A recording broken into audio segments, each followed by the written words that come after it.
Marami ang napawaw sa transformation ng isang lalaking palaboy matapos siyang pagmalasakitan ng isang pastor. Oo nga.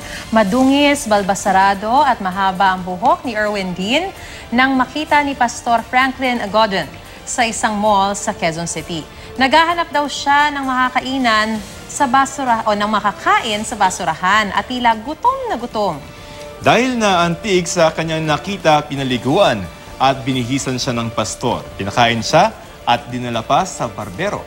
Matapos niyan, ito na po ang itsura ni Erwin. Dahil nag-viral ang kanyang kwento, umabot din ito sa kanyang mga kapatid na matagal na pala siyang hinahanap. Tumawag daw sila kay Pastor Franklin at nagpasalamat. Ang ending, hindi lamang transformation ang naihatid ni Pastor Franklin, kundi reunion din ng magkakapatid. Oo nga, one small good deed a day, di ba? Malaki ang magagawa niya. Ang kailangan lang talaga natin is one push, no? Yeah. Na maniwala sa'yo or bigyan ka ng chance. Konting malasakit.